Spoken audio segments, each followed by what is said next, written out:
ಕಟಕ ರಾಶಿ. ಈ ಕಟಕ ರಾಶಿಯವರಿಗೆ ಈ ಜುಲೈ ತಿಂಗಳಲ್ಲಿ ಏನೆಲ್ಲ ಆಗಬಹುದು? ಈ ಒಂದು ಮಾಸದಲ್ಲಿ ಕಟಕ ಸಂಕ್ರಮಣವಾಗತ್ತೆ. ಕಟಕ ರಾಶಿಗೆ ರವಿ ಪ್ರವೇಶವನ್ನ ಮಾಡ್ತಾನೆ, ಜನ್ಮಕ್ಕೆ ರವಿ ಬರ್ತಾನೆ. ನಿಮ್ಮ ರಾಶ್ಯಾಧಿಪತಿ ಚಂದ್ರ, ಚೆನ್ನಾಗಿ ಅರ್ಥ ಮಾಡ್ಕೊಳ್ಳಿ, ರವಿ ಚಂದ್ರರ ಅನುಗ್ರಹ ಅಂತಕ್ಕಂಥದ್ದು ಸಂಪೂರ್ಣವಾಗಿ ನಿಮಗೆ ಲಭ್ಯವಾಗತ್ತೆ.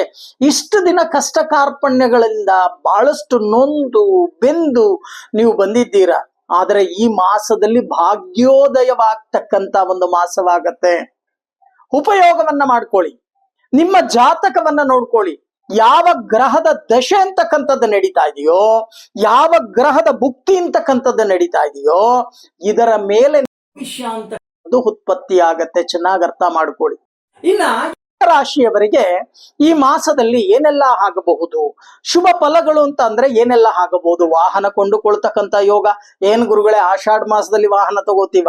ಖಂಡಿತವಾಗಿ ಗ್ರಹಚಾರ ಅಂತಕ್ಕಂಥದ್ದು ಏನ್ ಹೇಳುತ್ತೋ ಅದನ್ನ ನಾವು ಮಾಡ್ಲೇಬೇಕಾಗತ್ತೆ. ಅದಕ್ಕೆ ಹೇಳುವುದು ನೋಡಿ, ಆಷಾಢವಾದರೂ ವಾಹನ ಒಲಿದು ಬರ್ತಕ್ಕಂಥ ಸಾಧ್ಯತೆ ಸಂಪೂರ್ಣವಾಗಿ ಇದೆ.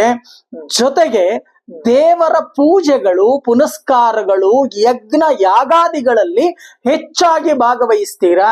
ಏನ್ ಗುರುಗಳೇ, ಇದ್ರ ಭಾಗವಹಿಸೋದ್ರಿಂದ ನಮಗೇನು? ಖಂಡಿತವಾಗಿ ಗ್ರಹಚಾರಕ್ಕೆ ಅನುಗುಣವಾಗಿ ನೀವು ಭಾಗವಹಿಸಿದರೆ ಅದರಿಂದ ಬರ್ತಕ್ಕಂಥ ಫಲಾಫಲಗಳು ಅಧಿಕವಾಗತ್ತೆ.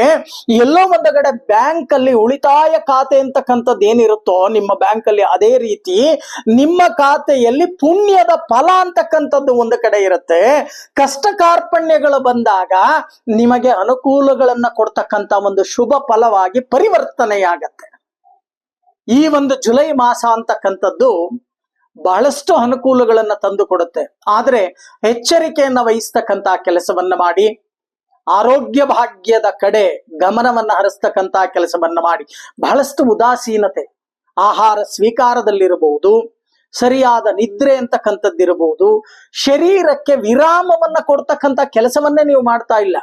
ರಾತ್ರಿ ಇಡೀ ಮೊಬೈಲ್ ಹಿಡ್ಕೊಂಡು ಕೂತ್ಕೊಂಡಿರ್ತೀರಾ, ಆದ್ರೆ ರಾತ್ರಿ ಇಡೀ ಬೆಳಗಿನ ಜಾವದಲ್ಲಿ ಮನೋಕೋತೀರಾ. ಸೂರ್ಯ ಉದಯ ಆದ ಮೇಲೂ ಸಹಿತ ನಿದ್ರೆಯನ್ನ ಮಾಡ್ತಕ್ಕಂಥ ಕೆಲಸವನ್ನ ಮಾಡ್ತೀರಾ. ಇದರಿಂದ ರೋಗ ರುಜಿನಗಳು ಅಧಿಕವಾಗ್ತಕ್ಕಂಥ ಸಾಧ್ಯತೆಗಳು ಈ ಮಾಸದಲ್ಲಿ ಹೆಚ್ಚಾಗಿ ಕಂಡು ಬರ್ತಾ ಇದೆ. ಈ ಮಾಸದಲ್ಲಿ ನಿಮ್ಮ ಜೀವನದಲ್ಲಿ ಒಂದು ತಿರುವು ಅಂತಕ್ಕಂಥದ್ದು ಲಭ್ಯವಾಗತ್ತೆ. ಆ ತಿರುವನ್ನ ಸದುಪಯೋಗವನ್ನ ಪಡಿಸ್ಕೊಳ್ತಕ್ಕಂಥ ಕೆಲಸವನ್ನ ಮಾಡಿ, ಎಚ್ಚರಿಕೆಯನ್ನ ವಹಿಸಿ, ಆರೋಗ್ಯದ ಕಡೆ ಗಮನವನ್ನ ಹರಿಸಿ. ಈ ಮಾಸದಲ್ಲಿ ನೀವು ಮಾಡಬೇಕಾಗಿರ್ತಕ್ಕಂಥ ಒಂದು ಪರಿಹಾರವನ್ನ ನಾನು ಹೇಳ್ತೇನೆ.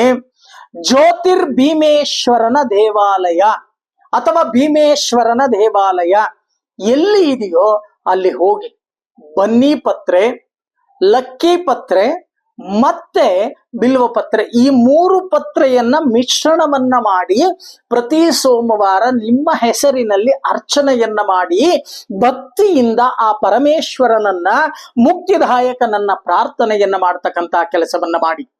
ಆಗ ನಿಮ್ಮ ಜೀವನ ಅಂತಕ್ಕಂಥದ್ದು ಯಶಸ್ಸಿನತ್ತ ಬರುತ್ತೆ. ಬರ್ತಕ್ಕಂಥ ದೋಷ ಪ್ರಮಾಣಗಳು ಕಮ್ಮಿ ಆಗತ್ತೆ.